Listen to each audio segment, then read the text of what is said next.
Open an app, you search for a local business, and you just follow the map. Right. We kind of just take for granted that the platform we're using is just this neutral mirror, right? Like it's just reflecting reality. Yeah, exactly. You just assume it's showing what's actually there. Right. But what happens when that digital map is actually the battlefield Yeah. for like a massive legal war? Oh, man. I mean, a war between tech giants, state regulators, and the federal government. The friction there is just incredible to analyze because you have the lightning speed and the massive scale of a Silicon Valley platform colliding head-on with government regulation. Which is usually incredibly slow. Right. Slow, deliberate, and often highly punitive. When a digital directory suddenly intersects with deeply localized state laws, while, by the way, everything on that directory remains federally illegal, Yeah. well, the underlying foundation of the platform just begins to crack. And unpacking that collision is our mission for this deep dive.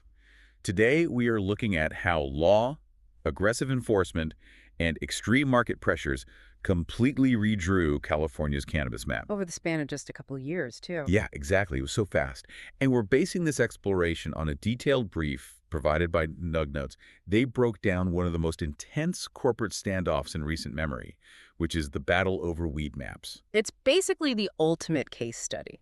If you want to find the exact breaking point of tech industry legal shields, you have to look at how this specific story played out on the ground. So let's wind the clock back a bit. Imagine it's the late 2000s, right? Weedmaps launches in 2008. Okay. And the easiest shorthand for anyone who wasn't using it back then is that it was essentially the Yelp for weed. Yeah, that's a great way to put it. Right. And by 2018, it had grown so massive, it wasn't just like a convenient option.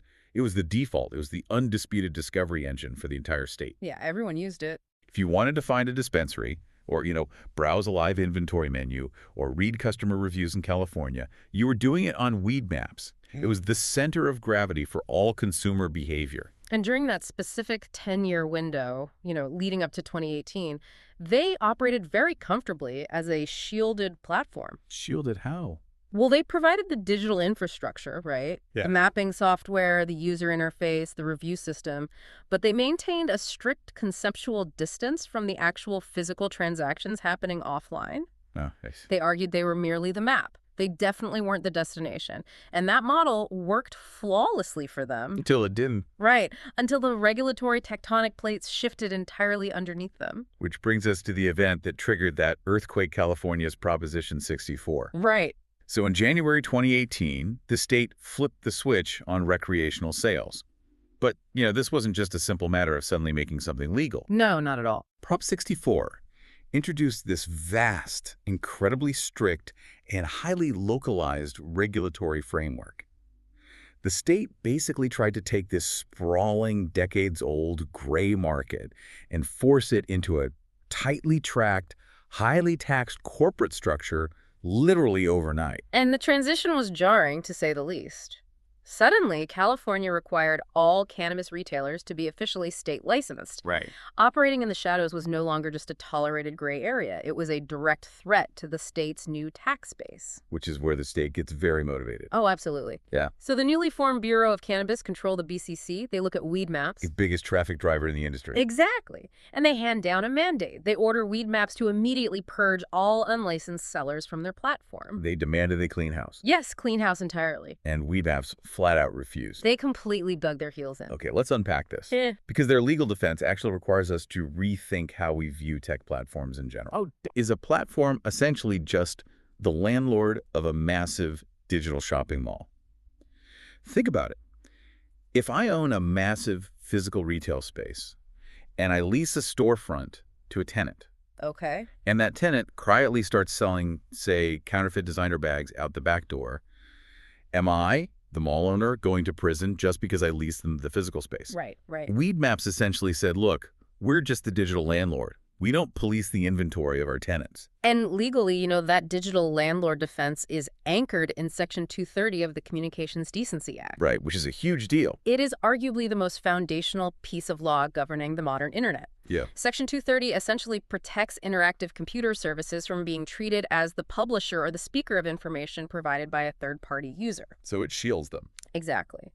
Weedmaps heavily leaned on this. They argued that the individual dispensaries were the ones generating the menus, uploading the photos, posting the ads. Yeah, Weedmaps. Right. Therefore, Weedmaps claimed statutory immunity from any liability associated with that user-generated content. So you have this Silicon Valley platform logic staring down brick-and-mortar state regulation. The Bureau of Cannabis Control is looking at an app that's actively directing thousands of consumers every single day to unregulated businesses. Yeah. And the state's response is basically, we don't care about your digital landlord defense. You're actively facilitating a shadow economy. And the state's frustration was completely understandable when you look at the immediate economic fallout on the ground. Right, because there were consequences. Huge consequences. When California mandated these strict licenses, they inadvertently created a massive bottleneck. How so? Well, getting a license was incredibly slow, it was fraught with red tape, and often it was blocked entirely by local city councils. Oh, wow. But consumer demand didn't pause for city council meetings. No, of course not. People still wanted to buy. Right, the demand just flowed to wherever the supply was easiest to find. And Weedmaps was making unregulated supply incredibly easy to find. And the data on this disparity is just staggering. By mid-2019, there was this investigation by the Los Angeles Times. They revealed that roughly 60% of the Los Angeles shops listed on Weedmaps were unlicensed. 60%? Let that sink in for a second. More than half of the pins on the map in the biggest market in the state were for businesses operating entirely outside the law. It's wild. Statewide audits were counting thousands of these illicit operators. Yeah. It completely dwarfed the number of legally compliant stores. Yeah, and the industry calls these unlicensed pop-up operations trap shops. Route shops, right? They are storefronts operating completely under the radar. Usually they have heavy security doors, minimal signage, and zero connection to the state's tracking systems. None at all. Zero. And they were just dominating the digital real estate. So, wait, I'm stuck on the consumer psychology here. Okay. If there is a legal, brightly lit, state-backed dispensary on one corner and an unregulated trap shop down the street, why would I, as a consumer, intentionally choose the unregulated trap shop from a listing? Because both just show up as identical little pins on my phone screen, right? Right. Why wouldn't the consumer naturally gravitate toward the legitimate business? Because the interface intentionally flattened reality. It's flat in reality. Yeah, a pin on a map is just a pin on a map. But the underlying economic friction of those two pins was drastically different. And that friction dictated the price the consumer actually paid. Ah, it comes down to price. Always. To understand this, you really have to look at the immense burden Prop 64 placed on legal operators. Right, getting the license isn't easy. No, to get a state license, you aren't just filling out a quick form. You are paying exorbitant local and state application fees. Right. You are upgrading your physical security and video surveillance to literal bank-like standards. You are paying massive excise taxes. And most crucially, you are forced into a rigorous mandatory laboratory testing bottleneck. Because everything has to be certified safe for human consumption before it ever hits a shelf. Precisely. Yeah. Every single batch of flower, every vape cartridge, every edible, it all must be sent to an independent state-certified laboratory. Right. They test for pesticides, heavy metals, residual solvents, mold, and they check the exact potency. Which takes time. It takes so much time. That testing process is incredibly slow. It forces businesses to hold inventory, which ties up capital. The labs charge steep fees. Oh, that. And if a batch fails even a minor threshold, the entire batch must be destroyed. Oh, wow. Yeah. All of that overhead, that massive financial friction, gets baked directly into the final price of the product. But the unlicensed trap shops... They skip all of it. Exactly. They bypass every single hurdle, they pay no taxes, skip the testing entirely, and carry zero compliance overhead. So the trap shop can drastically undercut the legal operator. Completely. To the average consumer browsing menus on Weedmaps, they just see two shops a mile apart. But one is selling what appears to be the exact same product for 30 or 40% less. The consumer is simply following the lowest price, completely unaware that the cheaper product might be loaded with banned pesticides. Right. And what's fascinating here is the sheer irony of the ensuing backlash. Irony how? Well, the legal operators, the business owners who took out massive loans, spent hundreds of thousands of dollars on compliance and really tried to build the industry the right way. Yeah. They were watching their customer base evaporate, and they pointed their anger directly at Weedmaps. Oh, wow. The licensed industry began actively accusing Weedmaps, their own primary discovery engine, of starving them out and being the single biggest driver of the illicit market. That is wild. The very tool designed to map the industry was actively suffocating the legitimate players. Yep. But angry business owners complaining about lost revenue isn't exactly enough to force a major tech company to abandon its core business model. No, not usually. I mean, if it's just a matter of competitors being upset, Weedmaps can just sit back and point to Section 230 all day long. The state needed leverage. They needed something that would physically threaten the platform's actual survival. And the regulators realized that sending strongly worded cease and desist letters was just a waste of paper. Yeah, nobody cares about a letter. They needed teeth. They needed a mechanism to bypass the abstract debate over internet law and hit the platform's bottom line. And they forged those teeth in July of 2019, when California passed Assembly Bill 97. That was huge. This piece of legislation was an absolute game changer. It authorized crushing civil penalties for unlicensed cannabis activity up to $30,000 per day per violation. $30,000 a day. A day. And the political pressure immediately mounted on regulators to stop chasing the individual pop-up trap shops. Because they would just move locations anyway, right? Exactly. Instead, they were pressured to point that $30,000 a day weapon directly at the online directories hosting their ads. Yeah, facing a potential fine of 30 grand a day per illegal listing completely breaks the financial model of a directory. Yeah, you can't survive that. Yeah. Even if Weedmaps deeply believed in their Section 230 defense, fighting thousands of those daily fines in court would bleed the company dry. Oh, absolutely. But the state wasn't their only problem. The license companies were also coordinating a strike from the bottom up. Right, because the legal shops started heavily exploring unfair competition lawsuits against Weedmaps. Yes. And the mechanism of those lawsuits is actually brilliant. They weren't just arguing that Weedmaps was passively leaving illicit ads up. They argued that Weedmaps was actively optimizing the illicit market. And that is the crucial distinction. Yeah. The legal shops pointed out that Weedmaps was selling premium ad tiers, featured map pins, and prime search placement all to these unlicensed trap shops. Ah, so they were profiting off the illegality. Exactly.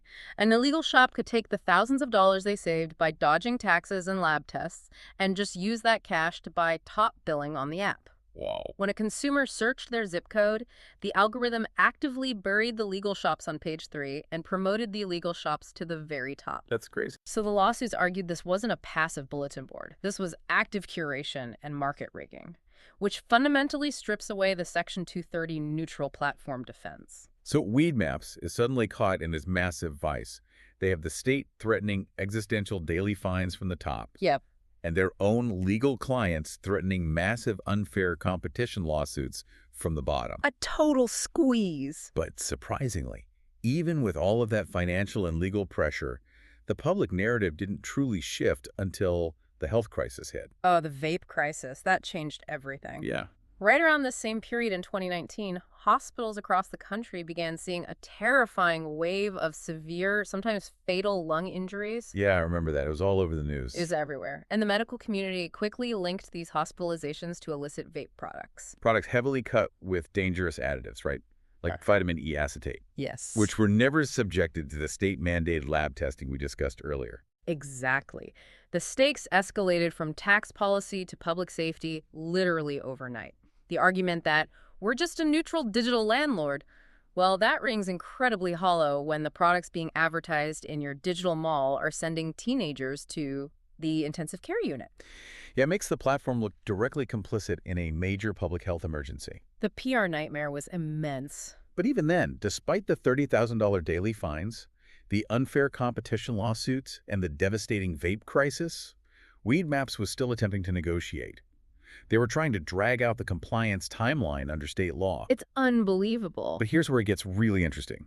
Because when a state-level standoff reaches a stalemate, the ultimate trump card gets played. The federal government enters the chat, Yep. and the federal arena operates on an entirely different plane of existence. So, in September 2019, the federal hammer drops.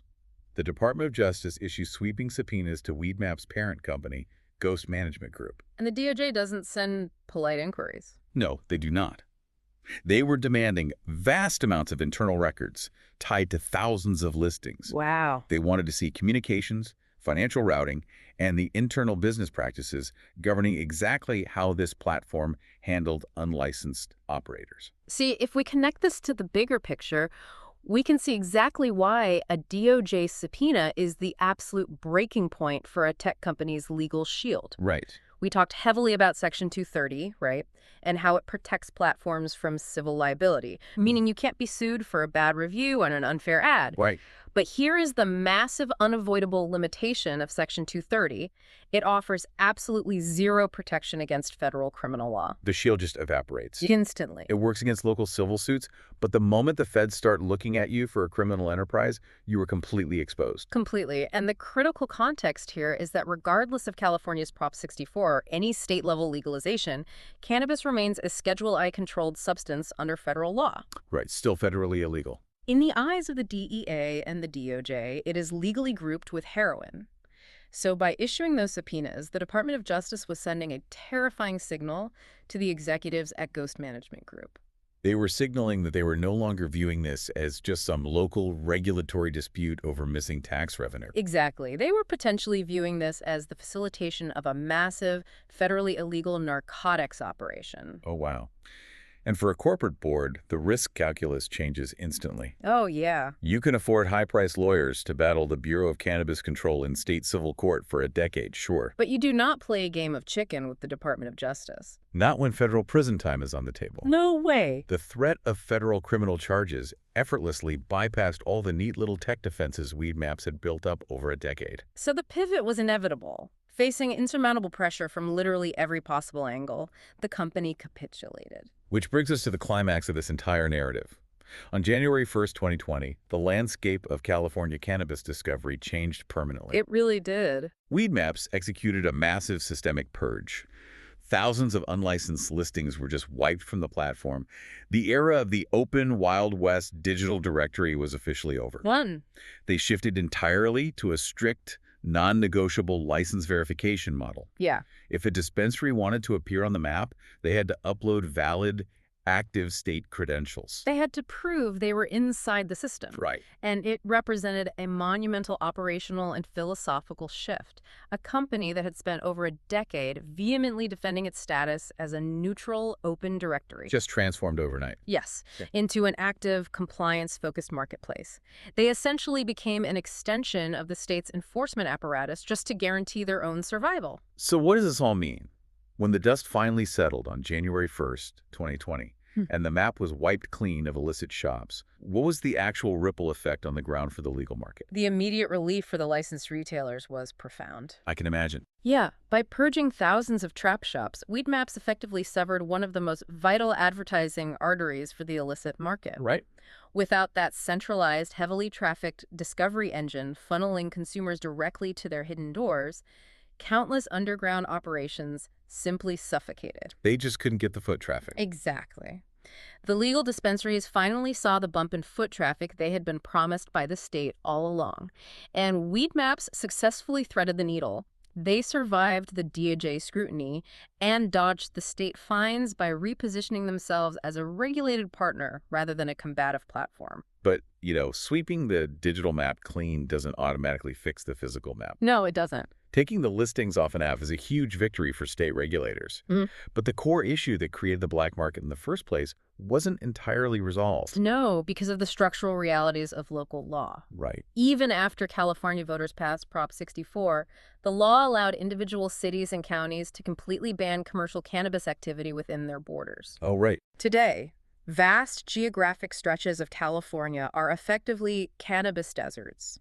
A consumer in those areas legally cannot buy tested, taxed products locally. It's the balloon effect, right? Yeah. You squeeze the balloon by cutting off the digital supply route on Weedmaps, but the demand in those local banned areas doesn't just evaporate. Consumers still want the product. Definitely. And if the local city council says there are no legal shops allowed in town, those consumers are going to seek out the underground market. Which is exactly why the black market was severely wounded by the Weedmaps pivot, but it wasn't killed. Yeah. It is continually kept alive by the uneven, fragmented nature of state licensing. You can force a massive tech platform into compliance, and you can regulate the visible digital space. But if local laws create physical market vacuums, The underground economy will always adapt to serve that vacuum. It completely changes how you look at the apps on your phone. Oh, for sure. That digital directory is never just a neutral reflection of the world. The pins on your map are actively shaped, constrained, and aggressively curated by a relentless tug of war between federal criminal law, state tax regulation, and corporate survival. And given that uneven local licensing continues to leave massive gaps in the legal market, fueling that relentless underground demand, it raises an important question. What's that? Will a new, entirely underground discovery engine eventually rise to replace the old Weedmaps? I mean, one designed from the very ground up to be completely hidden from state regulators and federal subpoenas. Man, that is something to think about the next time you open an app and search for something nearby. What invisible battles were fought just to determine which businesses are allowed to exist on your screen? Well, thank you for joining us on this deep dive. Keep questioning the structures around you, keep looking past the interface, and we will catch you next time.